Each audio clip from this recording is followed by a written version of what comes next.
أعوذ بالله من الشيطان الرجيم بسم الله الرحمن الرحيم السلام عليكم ورحمة الله وبركاته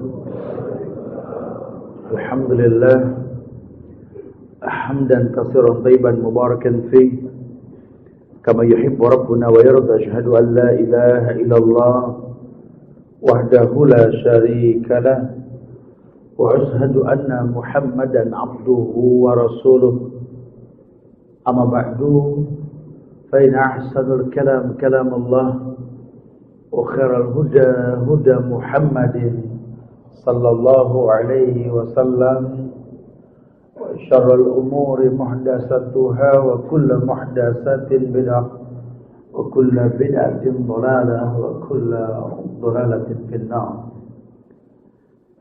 Ma'asyiral muslimin wal muslimat, sidang majelis yang semoga Allah muliakan dunia dan akhirat. Alhamdulillah, kita bersyukur pada Allah kita bisa berkumpul kembali di Masjid Jenderal Sudirman yang mulia ini insyaallah.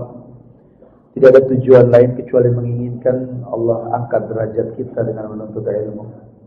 Karena memang yang dijanjikan seperti itu, yarfa'illahu alladhina amanu minkum walladhina utul ilma. Ada janji Allah, derajat yang banyak bakal kita miliki kalau kita mau menuntut ilmu. Sehingga jujur sebagai muslim ini kita berbangga. Karena cuma jadi muslim inilah Allah jamin sekian banyak kemuliaan. Cuma mungkin yang perlu digarisbawahi muslim yang seperti apa. Kita tinggal di negeri yang semua orang mengaku Islam. Tapi ketika banyak orang mengaku Islam, kadang kita dibikin bingung. Ada ayat yang mengatakan qul in kuntum tuhibbunallaha fattabi'uni. Al-Imran ayat 31, katakan ya Muhammad kepada umatmu, katakan, orang Islam katakan, in kuntum tuhibbunallaha fattabi'uni. Kalau kalian mengatasnamakan cinta dalam ibadah kalian kepada Allah, ikuti aku. Yuhibbukumullah wa yaghfir lakum dzunubakum. Allah akan cinta sama kamu, Allah akan ampunkan kamu. Cuma zaman ini membuat kita bingung. Kita menegakkan sunnah akan dipandang asing. Zaman di mana kita bawa orang kepada firman Allah dan sabda Rasulullah sallallahu alaihi wasallam, beribadah dengan dalil. Ada firman Allah, ada sabda Rasulullah. Dianggap menentang Pak Kiai dan dianggap menentang adat tradisi. Zaman di mana kita tegakkan sunnah dianggap radikal. Sunnah merupakan sesuatu yang menakutkan. Innalillah. Ini zaman sudah sampai. Bagaimana Ustaz? Bagaimana kami bisa bangga dengan Islam tanpa sunnah? Ini yang lagi pengen dibikin sekarang. Makanya penekanan tentang usul salasa ini nggak bosan Ustaz menyampaikan. Yuk sebagai muslim pelajari 3 dasar pokok. Kenali Allah dengan benar, kenali Nabi Muhammad dengan benar, kenali Islam dengan benar. Sering disampaikan bahwa Nabi yang menegaskan di hadapan sahabat menggaris sebuah garis yang lurus. Menggaris garis yang banyak di kanan dan kiri. Sambil mengatakan, hadza sirati mustaqiman. Ini jalanku yang lurus. Memperjelas bahwa kebenaran yang dibawa Nabi ini enggak berbilang. Yaitu Islam. Inna dina indallahil Islam. Bahwa agama yang kami akui kata Allah ya Islam. Wa may yabtaghi ghaira islami dina fala yuqbal minhu wa huwa fil akhirati minal khasirin. Barang siapa mencari agama selain daripada Islam yang dibawa Rasul ini, la yuqbal minhu, tidak mungkin diterima. Musuh-musuh Islam tahu kalau sampai orang Islam menegakkan sunnah, oh masya Allah, ini nggak akan pernah bisa hancur. Kenapa? Karena sunnah mendatangkan cintanya Allah. Allah yang mengatakan yuhibbukumullah wa yaghfir lakum dzunubakum. Di mana letak kalimat sunnahnya kok dicintai sama Allah? Fattabi'uni, kata Rasul, ikuti aku. Ittabi'u wa la tabtadi'u faqad kufitum. Agama ini tinggal nyontoh Rasul. Jangan bikin yang baru. Sudah cukup. Al-yawma akmaltu lakum dinakum wa atmamtu 'alaikum ni'mati wa raditu lakumul Islam ad-dina. Ini ayat. Dan sepakat ulama mengatakan ini ayat-ayat terakhir di hayat Rasul. Futuh Mekah. Allah yang bilang, akmaltu lakum dinakum. Pada hari ini kusempurnakan bagimu agama. Yang bilang agama sempurna siapa? Allah. Watmamtu alaikum nikmati, kusempurnakan nikmatku atasmu. Yang bilang nikmat sempurna siapa? Allah. Waraditu lakumul Islam madina, aku ridha Islam sebagai agama. Islam tanpa embel-embel. Cuma sekarang orang gampang dilakopkan dengan embel-embel. Astagfirullahaladzim. Karena memang ini sudah propaganda musuh-musuh sunnah. Supaya orang jadi bingung. Karena Islam macam-macam, Ustaz. Ya buat kita jangan dibikin bingung. Yuk bangga jadi orang muslim. Islam yang seperti apa? Islam yang Nabi ajarkan. Ini momentumnya tepat ini. Kasus yang berulang tiap tahun momen Desember. Ada event yang cukup besar dunia mengakui. Yang satu adalah hari Natal, yang satu adalah tahun baru. Dan kata-katanya selalu dikaitkan, ya, Merry Christmas and Happy New Year. Selalu seperti itu kata-katanya. Orang Islam ini dibikin keder. Ya kalau dulu kita punya Buya Hamka, bro. Buya Hamka, harga diri bangsa tampak zaman Buya Hamka itu. Resign kalau perlu, mundur dari Menteri Agama. Kenapa? Suruh ngucapin Merry Christmas. Dulu kita masih punya harga diri, menterinya masih jelas. Semoga Allah muliakan Buya Hamka. Dan kita bangga menjadi orang yang pernah memiliki beliau di Indonesia ini. Masya Allah. Harga diri bangsa itu tampak. Simple alasannya. Ini urusannya ke Allah bukan ke manusia. Mau gak orang kafir mengatakan la ilaha illallah? Tidak ada yang mau.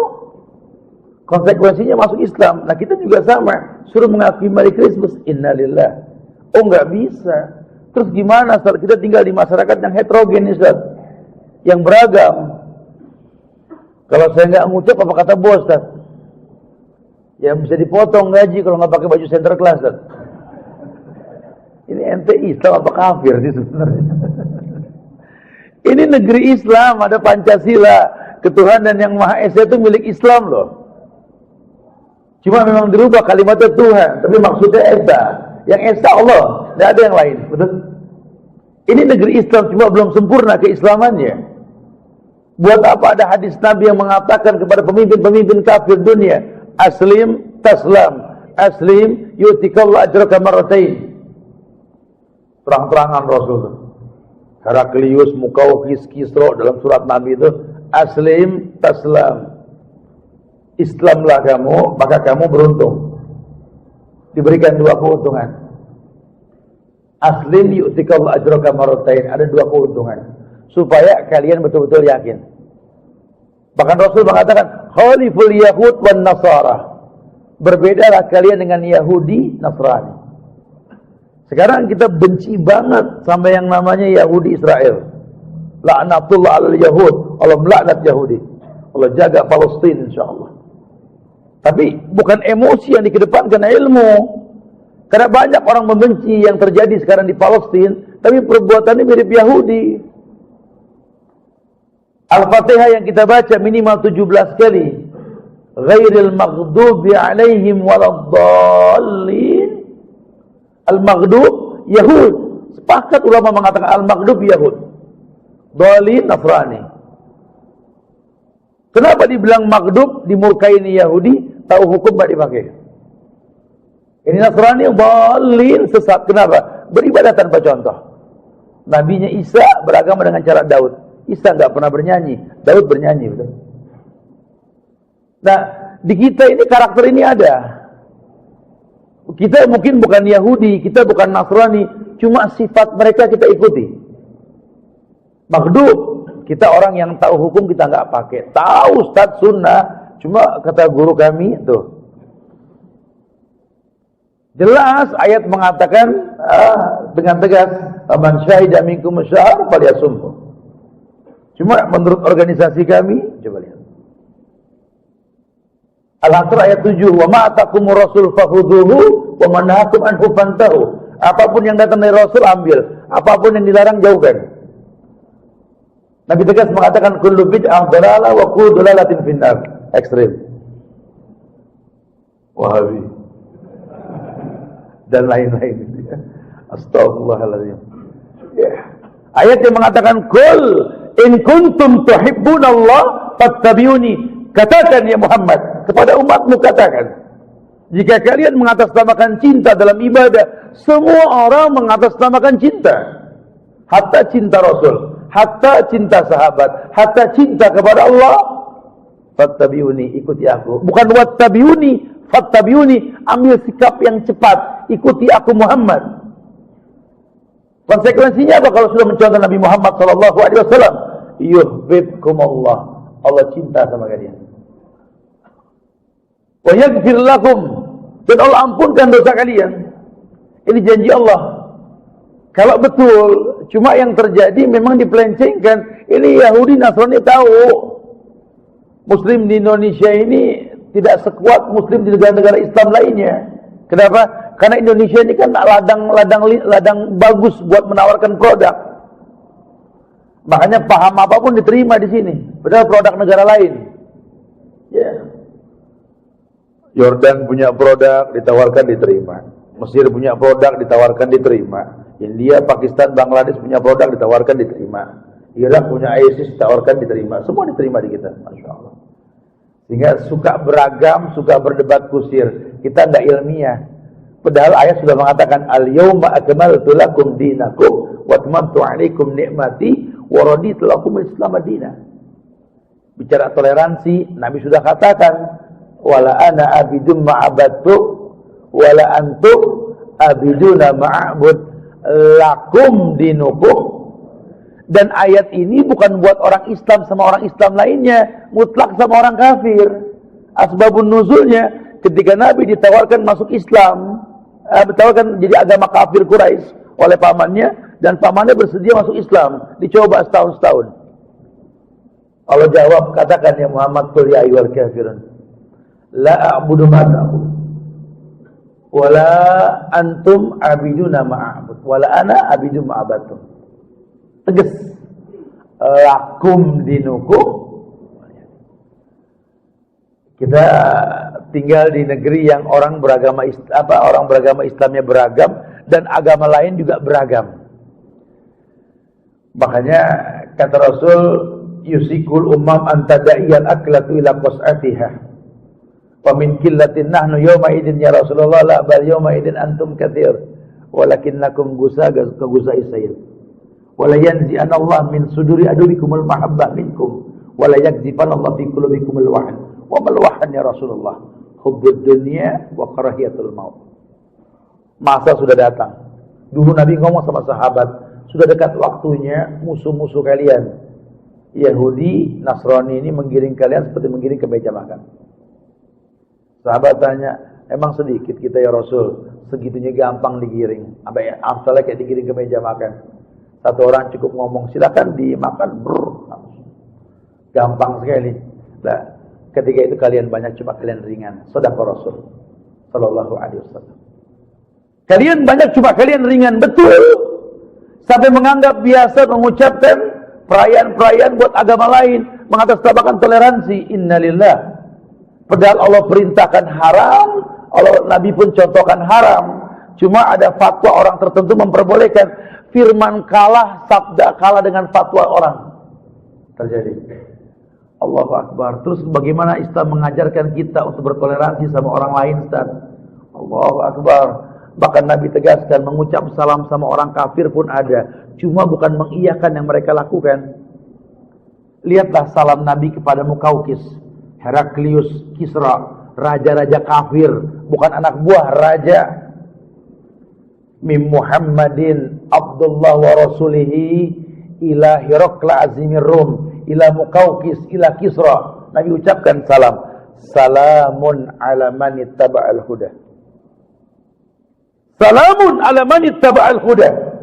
Keselamatan buat orang yang mengikuti hidayah. Bukan assalamualaikum, tapi salamun ala man ittaba'al huda. Apalagi mengucap dengan bahasa salam mereka. Tidak ada di Islam. Karena Islam agama yang menekankan adanya nafi wal isbat. Kalau anda seorang muslim, nafikan Tuhan yang banyak, isbatkan hanya Allah. Nafi dikedepankan sebelum isbat. Anda seorang muslim, katakan la ilaha illallah. Hapus dulu ilah yang banyak, baru illallah. La ilaha nafi, illallah isbat. Tidak ada ilah yang berhak diibadahi dengan benar kecuali Allah. Suruh hapus dulu baru. Makanya orang kalau sudah suruh mau masuk Islam, hapus dulu keyakinannya. Baru Anda bisa mengatakan la ilaha illallah. Nah, karena kalau tidak talbis nanti. Ini yang terjadi. Gimana, Ustaz? Kita kan tinggal sama mereka, Ustaz. Bahkan pimpinan kita, Ustaz, di mana mereka juga welcome, bantu kita ketika hari raya. Kalau kita nggak say hello, ya gimana ya? Kok jadi kayaknya kita sih yang nggak baik, Ustaz? Ini suasana sudah seperti itu sekarang. Seperti diwawancarainya orang-orang Yahudi di Israel sana. Bagaimana menurut kalian yang terjadi sekarang ini? Keputusan Trump dan lain-lainnya. Pemuda-pemuda Yahudi bilang, ini sudah harusnya begini. Karena kami adalah bangsa yang mulia yang Allah katakan dalam kitab suci. Ya, ini orang-orang Arab ini hina, sampah. Kami hanya mengusir mereka. Cuma mereka melawan. Karena mereka melawan, mereka teroris. Simpel sekali bahasa mereka. Padahal tidak seperti itu. Sejak zaman dahulu Yahudi mendatangkan kerusakan karakter mereka. Makanya usaha mereka itu akan terus. Walan tardu ankal yahudu walan nasara hatta tattabi'a millatahum. Dibikin propaganda Yahudi nyiptain Syiah melalui Abdullah bin Ubay bin Salul. Dihembuskan fitnah. Karakter Syiah itu kencang sekali dengan karakter Yahudi Rafidah ini. Ya, di mana tahu hukum nggak dipakai. Mereka tahu orang Islam ini nggak bisa dilarang baca Quran. Soal hembuskan fitnah adanya mushaf Fatimah. Mereka tahu orang Islam ini nggak bisa dilarang masalah nikah. Hembuskan fitnah mut'ah. Mereka tahu orang Islam ini nggak bisa dilarang dalam beberapa kegiatan seperti sholat 5 waktu. Ya, tawarkan 3 waktu. Apalagi kita nih di seputar Jakarta, Sudirman Tamrin nih, macet betul. Mudah asar sih nggak bakal bisa, tapi mendingan kita tarik dah asar ke zuhur. Atau antar maghrib ke isya. Yang penting kan dijamak takdim takhir. Ya kalau sesekali Islam memperbolehkan. Tapi kalau rutin tidak ada 5 waktu sholatul khams kata Rasul. Sholat itu puasa 5 waktu. Tapi sesekali boleh. Seminggu sekali, sebulan sekali. Ini hujan nih, khawatir hujan dadakan, celana najis, nggak bawa sarung, nggak bawa apa, antum jamak apa? Sesekali boleh. Tapi kalau merutinkan tidak, siapa tahu itu. Masya Allah, ini masalah nikah begitu, nggak bisa dilarang, tawarkan mut'ah. Atau istilah lain kawin kontrak. Kayaknya asik nih. Saya terima nikahnya Fulanah binti Fulan dengan mas kawin 10 juta 2 minggu. Itu namanya kawin kontrak gitu. Diciptakan nikah niat cerai. Masya Allah. Ini sudah banyak diterima ini. Ya, kalau syariatnya mungkin enggak, tapi kalau caranya kayaknya asik. Ketimbang zina. Lah itu zina. Kita niat kawin niat cerai itu zina. Kita harus berbangga sebagai muslim, punya harga diri, izzah. Ada 365 hari dalam setahun. Kita bisa bersosialisasi dengan semua orang yang agamanya berbeda selama 364 hari. Bantu orang-orang kafir dan miskin, bantu. Tolong mereka. Kita makan produk orang kafir selama yang dibikin itu halal boleh. Ya air mineral, ya makanannya apa silakan. Walaupun ulama mengatakan sebagian syubhat. Karena khawatir ada kontaminasi. Kalau ada produk orang Islam lebih utama. Ya, kita jangan ngomong makanan aja. Ini handphone produk orang kafir, betul. Ada gak orang Islam bikin handphone? Kalau ada kita beli. Karena kita butuh aplikasi yang sempurna. Motor, mobil yang Anda pakai itu produk orang kafir. Ada gak orang Islam yang bikin? Belum ada. Boleh pakai itu orang kafir. Bank konvensional gitu. Itu Yahudi kerjaannya. Ada gak bank syariat? Sekarang ada. Tinggalkan konvensional. Kenapa? Karena bencinya kita gak ada juntrungan. Wallahi la'natullah 'alal yahud wan nasara. Yahudi Allah laknat, dihancurkan ya Palestina. Tapi tahu bahwa orang Islam terpancing emosi, bukan tidak. Yang jadi tameng anak-anak kecil. Alangkah indahnya kalau kita bergandeng tangan, yuk tolong Palestina. Caranya bagaimana? Palestina keluar dulu semua. Yang perempuan, anak kecil keluar dulu semua. Sudah kosong dari orang Islam, ngantemnya enak. Ini kan tidak, karena emosi, tamengnya anak kecil. Bom jatuh 1, yang dewasa mati cuma 2, anak kecil 100. Ini yang lagi dibikin oleh Yahudi. Mereka berkoar, seakan-akan mereka kuat. Kita tahu, ini Yahudi bangsa lemah. Pernah Allah muliakan dengan Musa, cuma dia mengkhianati Musa. Allah laknat Yahudi. Nggak ada kekuatan buat mereka. Buat kita di sini, ayo. Kalau ada produk Islam, tinggalkan produk mereka. Kecuali kalau tidak ada dan menghukum asalnya halal, boleh. Bangga dengan orang Islam. Begitu pula nanti kalau ritual-ritual perayaan mereka, Nasara, Yahudi atau agama lain, berbuat baiklah sama mereka. Tapi ketika satu hari ini kita nggak bisa ditanya, kok kamu nggak bisa nggak mengucapkan sama saya Merry Christmas atau apa? Untuk yang satu ini lakum dinukum, punya izzah, gitu loh. Sama seperti orang yang mengajak perbuatan bid'ah, kita nggak melakukannya. Ini dosa ditawarkan, kita nolaknya malu-malu. Sebenarnya yang benar yang mana sih ini? Jadi kan zaman sudah seperti ini, kita dibikin bingung. Allahu Akbar. Padahal dalam Islam ini apa yang nggak ada? Ya, agama-agama lain sudah duduk dah, kita ngobrol masalah fikih dah. Cara wudu, cara buang hajat, cara membangun rumah, cara berinteraksi, cara berdagang, berbisnis. Allahu Akbar. Islam ajarkan sampai dulu zaman sahabat Yahudi, Nasrani ini berkata kepada para sahabat, "Allamakum nabiyukum kulla syai' hatta al-hira'ah." Bukankah kalian umat Muhammad yang telah mengajarkan sesuatu sampai cara buang hajat pun diajarkan? Agama lain mana ada cara buang hajat? Anda datang ke Singapura, Anda datang ke Hong Kong atau negara-negara kafir lainnya, di airport saja Anda mau buang hajat, kalau nggak bawa botol kosong air mineral, repot, betul. Bisa buang hajat gaya kucing kita. Loh, mereka jorok, nggak ada cebok pakai air, semua pakai tisu. Islam tidak. Sampai ke airport Indonesia, ya Allah, ini negeri betul-betul menyenangkan. Kalau dibilang kredit, masyarakatnya memang lagi proses. Tapi demi Allah, ini negeri Masya Allah, baldatun taibah, cuma belum Rabbun Ghafur. Baldatun taibah, negeri yang taibah. Ini negeri yang Masya Allah, orang Islamnya mayoritas, iya, tapi pelan-pelan lagi dihancurkan hukumnya supaya apa? Jadi minoritas. Kita cuma pahamnya Islam masih mayoritas, insya Allah. Tapi jumlahnya sudah mulai berkurang, stabil 80% Islam. Kalau Islam 80%, masjid nggak dilarang dibangun. Kalau Islamnya 80%, wallahi ini perempuan boleh pakai kerudung di kantor mana saja. Kalau memang Islam masih 80%, orang kafir nggak bergaya, nggak terang-terangan mengkristenkan orang di mobil online, ojek online. Nggak terang-terangan. Mereka orang yang nggak punya izzah, nyali mereka kecil, sekarang terang-terangan mereka.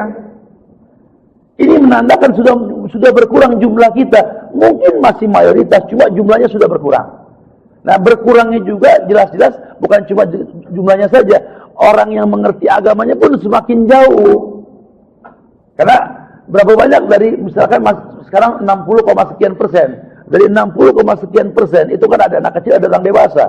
Di dalamnya ulamanya sedikit, orang pintarnya sedikit. Di dalamnya masih banyak orang yang mengucapkan ucapan-ucapan hari raya orang-orang kafir.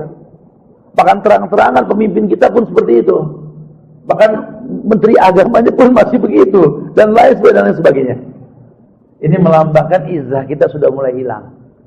Nah, itu yang dikatakan ya, bahwa yusikul umam antada iyal aklatu ila qus'atiha wa min qillatin nahnu yawma idin ya Rasulullah. Apakah kita sedikit Rasulullah saat itulah? Antum kasir walakinnakum gusaka gusai sayat. Banyak kalian saat itu nanti. Cuma seperti buih di lautan. Wala yanzi'anallahu min suduri aduwikumul mahabbah minkum. Wala yakzifanallahu fi qulubikumul wahn. Allah cabut dari hati musuh kalian respect sama kalian. Orang kafir sudah nggak respect sama kita. Kenapa? Lawang kita juga mirip mereka. Banyak yang nongkrong bareng di kafe, di kantin nggak sholat, banyak. Padahal agamanya beda. Banyak yang memang semodel. Bahkan kadang-kadang lucu. Orang Islam masih membolehkan rokok, orang kafir bilang malah bahaya. Kebalik sudah. Bahkan nggak tanggung-tanggung di mana orang kafir menonton orang Islam mengambil sebuah fatwa. Ya, dipertontonkan di tengah masyarakat, sangat aneh sekali. Sehingga orang melihat lihat tuh. Kenapa? Karena Islam mayoritas di Indonesia. Coba kalau terjadi di negara kafir, di mana Islam minoritas, kita akan melihat kesalahan mereka yang mayoritas seperti itu. Masya Allah. Kita wajib berbangga. Alasannya apa? Karena semua telah diatur dalam Islam. Dulu sahabat Huzaifah ibn al-Yaman mengatakan, Inna kunna fi jahiliyah wa fi syarrin wa ja'ana Allah bihadzal khair.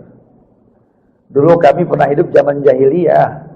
Ya, jahiliyah itu kayak sekarang mirip sudah. Laki perempuan gonta-ganti pasangan itu jahiliyah. Laki punya istri itu bisa lebih dari 100. Perempuan boleh gonta-ganti pasangan. Bahkan untuk menentukan siapa jodohnya, zaman jahiliyah perempuan itu bisa dipakai oleh semua laki-laki. Nanti anaknya mirip siapa, itulah suaminya. Dulu, sekarang tidak. Sampai Islam sudah dijaga perempuan betul-betul. Harus dinikahi dengan cara memiliki wali. Betul? Perempuan aurat tidak boleh tampak kecuali muka dan telapak tangan. Dulu perempuan nggak pakai baju. Persis orang-orang di Irian sana di Papua. Karena pendapat dari misionaris mereka mengatakan kalau kita telanjang itu kita anak Tuhan. Lihatlah Tuhan juga telanjang. Semakin kita rapat semakin jauh dari yang namanya Tuhan. Oh, Masya Allah. Dulu seperti itu. Islam datang mulia. Cuma sekarang pelan-pelan orang yang pakai kerudung dianggap aneh. Bahkan ada seorang ibu yang mengatakan anaknya sesat. Anak saya tersesat, Ustaz. Kenapa, Bu? Entah aliran apa yang dia ikuti. Apa ciri-cirinya? Kerudungnya panjang. Kerudungnya panjang dibilang tersesat. Yang lakinya begitu menegakkan sunnah aneh sekali. Masa iya ciri khas orang-orang sunnah dibilang pandang sesat? Ini yang terjadi sekarang. Wa iyyadubillah wa na'udzubillah. Makanya mesti belajar bertahap kita supaya kita paham nih sebenarnya Islam yang kita ikuti yang seperti apa. Makanya dikatakan kalau yang namanya Islam itu Allah Nabi mengatakan idza aslamal abdu fa hasuna islamuhu yukaffirullahu anhu sayiatihi kana zalafa. Idza aslamal abdu, jika seorang hamba tunduk patuh dalam agamanya, fa hasuna islamuhu, dia pelajari lagi itu agama dalam rangka membaguskan agamanya. Yukaffirullahu anhu sayiatihi kana zalafaha. Allah hapuskan dosanya di masa lalu yang pernah dia perbuat. Baru belajarnya saja menghapus dosa, apalagi mempraktekannya. Makanya sahabat bangga punya izzah. Nah, akhir zaman kata Rasul tidak. Wala yakdifan Allah fi qulubikum wahan. Malah Allah letakkan wahan di hati kalian. Sudah orang Islam enggak bicara hukum, bicara dunia sudah. Ya, hubbud dunya wa karahiyatul maut. Cinta dunia, takut dengan kematian. Itu yang terjadi. Duh, kalau saya nggak toleransi, nggak mengucapkan, saya bisa nggak kerja. Kita nggak punya izzah sudah. Makanya orang dulu suka bilang, bro, lebih baik kecil kepala teri ketimbang gede ekor kakap. Tuh. Punya harga diri. Kecil kita usaha sendiri ketimbang gede kita ikut-ikutan.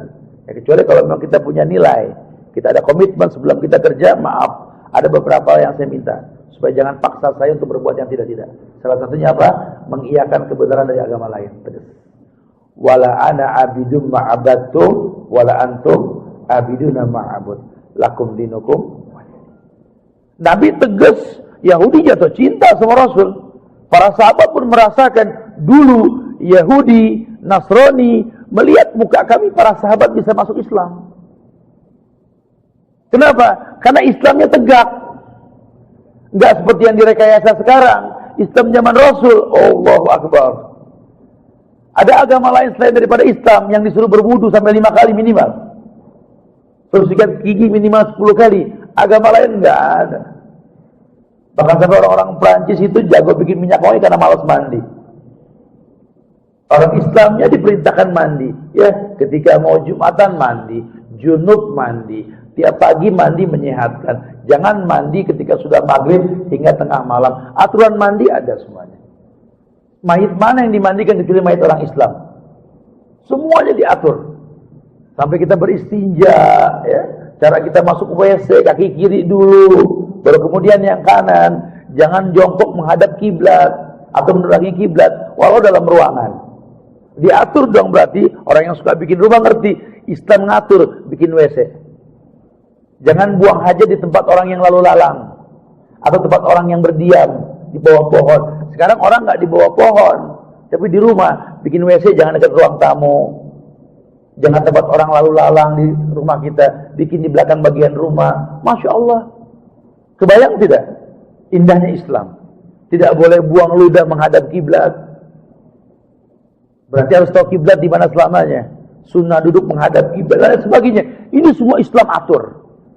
Idza akala ahadukum falyakul bil yamin wa idza sariba falyasrab bil yamin fa inna syaitan ya'kul wa yasrab bisimal. Kalau kalian makan dengan tangan kanan, minum dengan tangan kanan. Cuma setan makan minum pakai tangan kiri. Orang Islam banyak, saya sudah perhatiin masih ada beli minuman minum tangan kiri biasa. Dan dianggap lumrah. Bahkan iklan-iklan minuman air mineral yang minum pakai tangan kiri, gede sekali balihonya. MUI kita kurang kritis. Padahal yang dilihat itu mendidik, yang didengar itu mendidik. Orang Islam dijaga hatinya, Masya Allah. Saya sempat bicara sama Pak Anies Baswedan, yang 4 mata ketika beliau ada di Mina, dan kebetulan kita berhaji bareng. Saya ngobrol santai sama dia, saya katakan, Bang, sebenarnya kalau antum sudah dinaikin, nggak pengen lagi di demo, ada 2 kuncinya, Bang. Apa Ustaz? Kasih tahu saya coba. Yang pertama, jadikan anak-anak Jakarta ini nggak susah ketemu masjid. Kenapa? Karena kuncinya anak-anak Jakarta ini sholat di masjid. Tanha anil faksa wal munkar, itu yang pertama. Jangan sampai nyari ATM lebih gampang ketimbang nyari masjid. Yang kedua, bisa gak melalui antum ini larangan orang asing jual produk di negeri ini ya dengan cara-cara yang haram. Maksudnya, coba kita jalan ke daerah Setiabudi sampai ke Kuningan sana. Itu iklan handphone di mana-mana. Mau Samsung, mau Oppo, Sony, apalah semua ada. Semua gambarnya perempuan ini bajunya nggak senonoh. Apa hubungannya perempuan telanjang sama handphone dong? Ini kan anak bangsa ngelihat yang haram, denger yang haram, hatinya rusak. Sebentar lagi antum di demo, sekarang dipuji, bentar lagi bakal dijatuhin. Kenapa? Karena masyarakatnya hatinya kotor. Bisa aja itu aja dulu. Gak usah mikir yang jauh-jauh. Ini iklan-iklan dosa jangan lebih gede ketimbang ajakan kebaikan. Itu merek Masjid Jenderal Sudirman kalah gede sama merek bank konvensional, betul? Udah jujur aja ya. Gitu ya. Gimana mau total dalam beragama sehingga masyarakat menganggap biasa nuntut ilmu ngantongin ATM konvensional, betul? Kita belajar sambil ngantongin riba. Sekarang terjadi. Nangis, ya Allah, ampunkan aku ya Allah, habis sholat ngantongin riba masih. Dan itu biasa kan? Allah juga paham. Nggak bisa dibiarkan. Yuk bangga jadi Islam. Ya, walaupun mungkin bertahap tapi mengarah kepada kesempurnaan. Nggak ada yang sempurna di muka bumi ini. Allah yang maha sempurna. Cuma kita belajar untuk bangga jadi orang Islam. Ya, sahabat mengatakan bahwa waja'anallahu bihadzal khair. Allah datangkan kepada kami al-khair, Islam. Makanya perguruan Islam pertama di Jakarta didirikan itu di Jamiat Khair, Tanah Abang tuh. Belanda bikin Budi Utomo untuk menyandingi itu. Cuma terjadi khilaf di Jamiat Khair itu, terjadi khilaf. Dulu Kiai Haji Ahmad Dahlan duduk di Jamiat Khair, walaupun itu punya Nahdlatul Ulama. Sehingga sempat terjadi khilaf di antara mereka. Ya, ketika Syekh Ahmad Surkati dibawa dari Sudan untuk mengajar di Jamiat Khair, ternyata banyak hal-hal yang nggak disukai. Pecahlah mereka, bikinlah Al-Irsad, bikinlah ini, berkembang. Tapi semua sepakat saat itu Jamiat Khair, berkumpulnya semua kebaikan di Jakarta. Makanya kalau kita tahu silsilah tentang masalah Syarif Hidayatullah ya, di mana beliau menjadi pencetus terjadinya fatahilah, inna fatahna laka fathan mubina. Di Jakarta ini banyak ulama. Saya sih kalau baca sejarah mereka atau buka buku api sejarah, kita akan bangga dengan Jakarta nanti, dengan Indonesia ini. Nggak akan pernah ada yang bisa mengkafirkan ini Jakarta sampai kapanpun. Kenapa? Karena Jakarta ada Allah jadikan sebagai berkah orang-orang soleh terdahulu. Ya, Allah berikan berkah kemerdekaan karena rahmat Allah. Makanya ini orang-orang kafir modal dana mau beli Jakarta nggak ada, yang ada kehancuran. Sampai kapanpun Allah akan jaga kota ini, insya Allah. Ya, yuk berbangga. Mulai dari diri kita sendiri, punya izzah. Berbuat baik sama orang kafir, bantu dia. Ucapkan salam-salamun ala man ittaba'al huda. Tapi kalau untuk mengiyakan perayaan mereka, maaf. Lakum dinukum. Silakan yang mau bertanya. Akhirud da'wana alhamdulillahi rabbil alamin. Fadhal. Waalaikumsalam. Fadhal Pak, silakan Pak.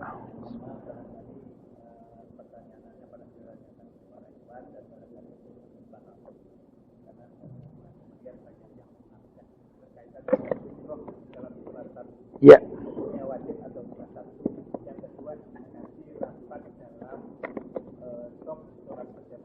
Ya. Ya. Ini ada yang bertanya, Ustadz, apa hukum sutroh dalam sholat berjamaah? Dan bagaimana fungsi merapatkan shaf dalam sholat?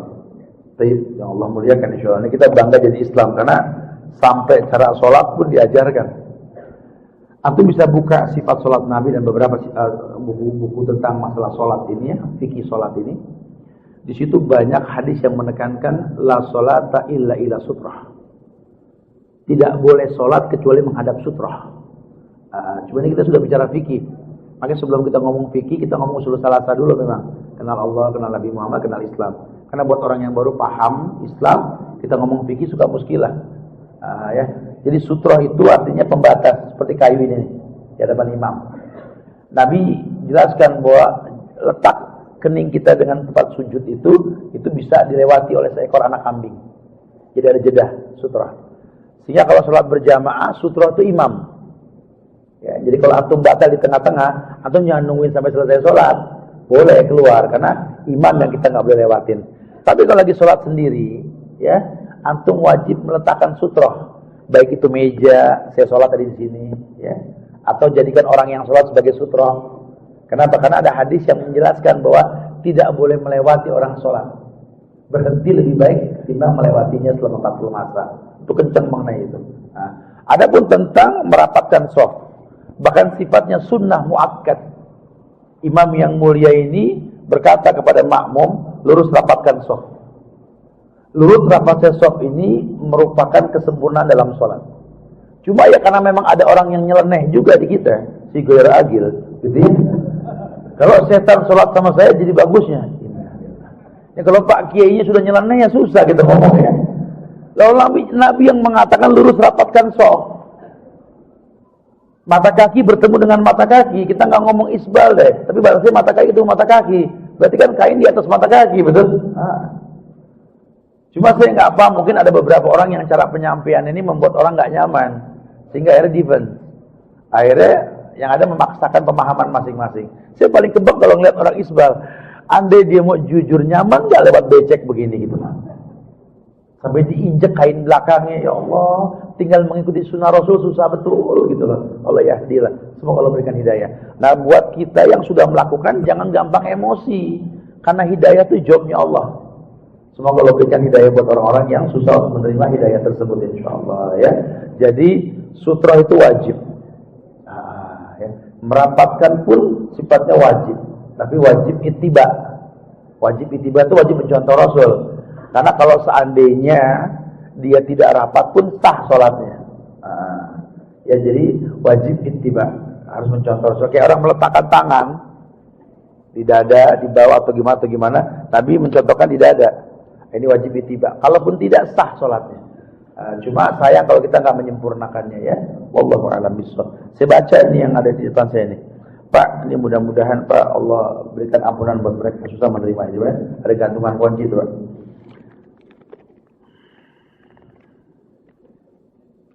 Ustaz, alhamdulillah saya sudah tidak isbal dan terjenggot, tapi rambut masih gondrong. Boleh atau tidak? Dalam Islam itu rambut laki-laki maksimal bahu, atas bahu. Perempuan minimal sepundak. Nah, laki-laki maksimal. Karena dalam laki-laki ini ada sunnah untuk membasuh kepala. Basuhnya itu air masuk. Ya, sehingga rambut yang tidak melebihi panjangnya pundak ya, atau tengkuk ini ya, itu lebih mudah untuk dibasuh. Boleh ya. Tapi memang al-ada al-muhakkamah, adat menjadi hukum. Kalau di masyarakat kita memang panjang itu identik pada keburukan, jangan paksakan. Ikutilah seperti yang biasa-biasa saja gitu ya. Enggak berat kok memotong rambut. Makanya dalam umroh itu lebih afdal mencukur habis ketimbang menyisakan. Makanya yang paling baik sewajarnya, kembali pada hukum asal. Nah, alhamdulillah. Semoga Allah muliakan antum insyaallah. Saya nggak tahu yang gondrong udah nikah apa belum, saya nggak paham ya. Saya kasih gantungan kunci waktunya nikah lah ya. Ustaz, bagaimana menyikapi orang tua yang baperan dan mudah suuzon, salah ngomong atau sikap sedikit? Ente juga begitu dulu sama. Dibangunin subuh perengut. Minta uang dibilang nggak ada, suuzon. Ya sekarang kalau sampai digituin ya itu ngapus dosa, betul ya? Udahlah, jangan jadi hakim buat orang tua kita. Mumpung masih ada, bapernya lucu kalau udah nggak ada sedih nanti. Tinggal kita baikin, ya Allah. Ya. Biasanya orang tua tuh baper itu karena memang ada sebab. Ya. Nah, udah kita cari sebabnya. Jangan hakimin bapernya. Nggak mungkin lah orang tua kita tuh benci sama kita dengan bahasa baper, bawa perasaan ini enggak ya. Mudah-mudahan sih ini ada masalah dikit-dikit suuzon, dikit-dikit salah ngomong, atau sikap sedikit tersinggung. Ya orang tua. Ya, Anda gandeng istri Anda di hadapan dia, yang ada Anda pulang dia ngelihat tangan, ya Allah, udah berapa lama tangan ini nggak digandeng sama anak saya, betul? Orang tua. Nanti kamu merasakan. Kamu belikan buah mangga yang bagus buat istri di rumah, orang tua, ya Allah, saya boro-boro dia bawa begitu. Orang tua. Gandeng tuh pasangan Anda, dia ngeliat dari belakang, ya Allah, pundak ini berapa lama nggak digandeng begitu. Baper. Anda bakal merasakan. Ya, kita sayang sama anak. Oh, apalagi kalau udah punya anak, semoga digampangkan punya anak semua insyaallah ya. Apa-apa tuh kita nyari duit buat anak kan. Satu waktu dipanggil nggak nengok, malah temennya manggil datang. Ya Allah. Rasanya tuh Masya Allah ya. Tapi itu semua ujian ya. Udahlah, yang namanya orang tua jangan dihakimin, tapi sempurnakan. Kalau sampai dia baper, berarti kita yang kurang baik bergaul sama dia ya. Doakan saja, semoga Allah berikan kebaikan buat dia insyaallah ya. Ustaz, lebih baik sholat di masjid yang sunnah tapi agak jauh dari rumah, atau masjid yang belum sunnah tapi dekat rumah? Akhi, yang penting nggak ada halangan kuburan. Ya, kalau bakal jauh jadi timbul keributan antar tetangga, udah sholat di tempat yang dekat. Nah, antum tahu itu nggak nyunah, dakwahin. Ya, dakwahin. Jadi jangan biasakan orang kalau sudah asing mengasingkan diri, jangan bergaul. Misalkan antum tidak berzikir tapi sholat, dia berzikir gitu. Ya antum berzikir dengan gaya antum sendiri, dia dengan masing-masing. Jangan jadi keributannya. Masing-masing sudah punya dalil, betul? Kita jangan hakimi. Kecuali kita berilmu, dakwahkan dengan baik, wah boleh. Wajadilhum bilatihya. Assalamualaikum Ustaz, apa hukumnya menyogok dalam ujian di kampus? Itu yang mau anak halalin gitu. Aduh, ini anak kasih gantungan kunci tobat. Itu dosa.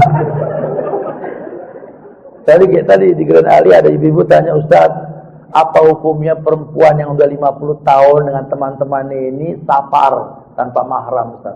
Saya bilang, ibu mau saya halalin atau saya haramin? Hukum asalnya perempuan tuh semuanya haram tanpa mahram. Udah jangan diotak-atik. Terus kalau umur 50, ibu jadi laki jadi perempuan, umur 50. Tetap perempuan, tetap berlaku hukumnya. Jangan paksa Ustaz itu menghalalkan yang diharamkan, jangan ya. Ustaz, saya sudah ada keinginan menikah. Terus kenapa? Tapi penghasilan saya masih hanya untuk mencukupi orang tua dan diri saya sendiri. Ya Allah, akhi, nikah itu mendatangkan rezeki lebih insyaallah. Bahkan istri Anda itu bawa rezeki, anak itu bawa rezeki. Karena bahasa Allah, nahnu narzuqukum wa iyyahum. Kami kasih rezeki ke kamu buat mereka. Ya, udah nikah. Kalau sudah mau nikah, jangan ditunda, jangan jadi Jones, ya. Jangan lihat internet, boros kuota sama pulsa, ya. Kita gantungan kunci lah, ya. Ustaz, apa hukum menggerakkan jari saat duduk tahiyatul? Antum tanya furu'iyah ya, akhi. Kalau furu'iyah ini jangan di depan umum. Ya, tapi antum japri anak-anak belum tahu. Kayak antum dapat broadcast. Jangan copy paste main lempar lagi. Ini kan kelasnya orang beda-beda. Ini yang kadang-kadang yang begini ini menimbulkan fitnah. Padahal kalau yang sudah tahu aman. Anak cukup rujukan, coba antum punya handphone canggih, ya, antum dekat antena wifi. Ya, kalau nggak ada pulsa, nggak ada kuota. Tolong antum buka di situ. Apa hukum menggerakkan jari? Hadisnya ada, Hasan Sahih. Dan iblis paling benci lihat orang yang menggerakkan jarinya.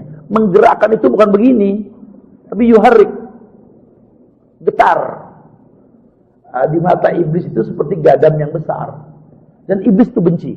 Maka kalau pengen dibenci sama iblis, gerakan. Begitu bahasanya. Tapi kalau buat orang yang belum paham, Imam Syafi'i bilang lebih dari 3 kali itu batal. Kan yuharrik, getar. Bukan begini. Antum nggak paham. Selama ada dalilnya, kita nggak bisa nolak. Sami'na. Tapi kalau bakal timbul fitnah itu cuma mustahab. Yang sahih adalah ketika kita mengatakan at-tahiyat.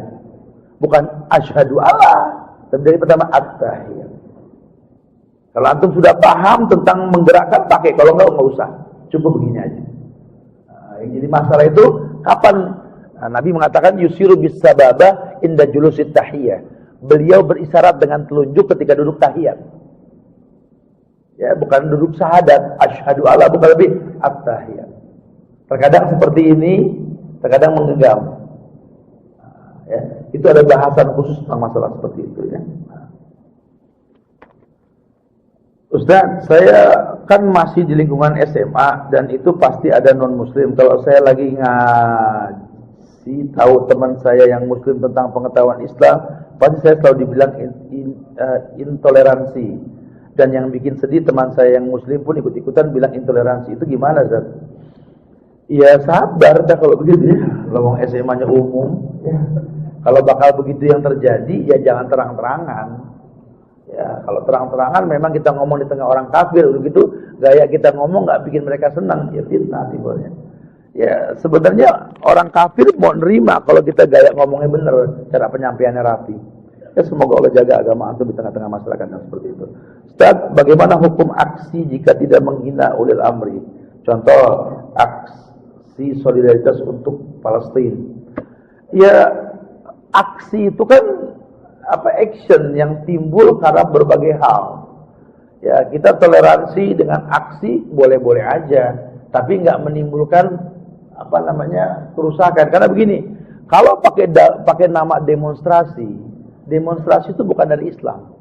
Tapi kalau pakai bahasa aksi damai, nasihat untuk ulil amri, ini mah kembali ke uruf. Ada tradisi di masyarakat kita. Yang nggak boleh itu kita mengatasnamakan demonstrasi itu jihad. Ini yang muskilah. Makanya istilah demonstrasi bukan dari Islam. Dia sampaikan kepada teman-teman semua. Kenapa kita nggak pakai istilah nasihat untuk ulil amri? Silakan Ustadz datang, yuk kita datang ke presiden, datang ke ini, kita ngomong baik-baik. Jangan semua orang turun. Akhirnya timbulnya kerusakan, orang bodoh turun kan bahaya. Yang kepancing, yang emosi, yang ini. Bahkan sampai ada yang nggak sholat. Muskilah. Ya, cuma kan kalau bahasa gini kita nggak bisa up di depan umum. Yang ada fitnah.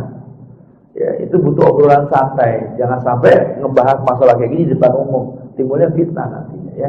Tapi kalau saya boleh sarankan sama teman-teman, wallahi berikan nasihat buat pemerintah. Bukan mengadakan sebuah aksi yang frontal dan merusak. Jangan seperti itu. Ustadz, apa hukum meretas situs web orang kafir? Ya nggak apa-apa, kalau emang bakal berbahaya silakan saja. Itu perang cyber ya. Karena sekarang juga ini kan sosial media kan astagfirullahaladzim ya. Antum berasa nggak? Ustadz antum, Ustadz Sunan lagi dihujat habis semuanya, betul? Habis difitnah. Saya kena dibilang anti sorban, selfie, bilang larang selfie, bilang ini. Astagfirullahaladzim. Sampai kita jelaskan juga percuma karena sosial media. Ya, padahal justru saya menyarankan kita untuk membongkar tentang sejarah Islam yang sebenarnya. Ya, tentang sorban, tentang macam-macam. Dibilang benci sorban. Kemudian bicara astagfirullahaladzim, selfie. Saya nggak pernah selfie, nggak pernah pajang-pajang foto, nggak. Itu potongan video. Yang dipotong-potong sengaja di-up seperti itu. Lebih lucu lagi, saya nggak pernah bikin grup musik. Tapi dibikin ada Hadrah Wahabi, pimpinan Ustadz Yazid. Ustadz Khalid gak salamat, Firanda, Subhan Bawajid lagi nyurong. Hadrah Wahabi. Nah, setelah Ustadz sunnah semua udah banyak cacatnya, dicari salahnya, diangkat satu Ustadz. Bahasanya penetralisir, betul. Wah, pencet nama Ustadz siapa aja di YouTube, keluar dia lagi, betul. Ternyata fitnah Ustadz sunnah ini bukan cuma di Indonesia, Brunei, Malaysia, Singapura, bahkan sampai di Saudi Arabia pun difitnah. Saudi mengadakan ritual maulid lah, inilah, itulah, betul. Sementara yang di sana saja nggak menyaksikan. Lihat, propaganda musuh-musuh sunnah. Jangan, sudah. Perdebatan seperti ini nggak akan pernah selesai. Jangan rusak ukhuwah kita anak bangsa. Yuk bergandeng tangan, yuk muliakan negeri ini dengan ukhuwah Islamiyah. Khilaf sudah dibukukan sudah. Asal saling mendoakan. Solusinya belajar. Bukan berdebat kusir. Yang diuntungkan siapa? Orang kafir. NU melarang dibikinnya masjid Muhammadiyah. Aswaja melarang berdirinya masjid sunnah. Orang kafir tepuk tangan. Ketika nanti sudah nggak saling percaya, ada renovasi gereja yang dipakai. Lihatlah musuh-musuh sunnah terang-terangan sekarang mengkafirkan orang Islam. Jaga ukhuwah di antara kita. Sudahlah, buang khilaf di antara kita. Khilaf sudah dibukukan. Belajar solusi. Semoga Allah jaga negeri ini insyaallah ya. Wallahu a'lam bishawab. Ya Her, insyaallah manfaat. Saya minta maaf pada kekurangan. Kesempurnaan hanya milik Allah. Ini yang sudah dibacakan bisa diambil hadiahnya ya, ada di depan. Insyaallah manfaat mudah-mudahan. Kita tunggu dengan kafaratul majlis. Subhanallah wa bihamdika, asyhadu an la ilaha illa anta, astaghfiruka wa atubu ilaik. Assalamualaikum warahmatullahi wabarakatuh.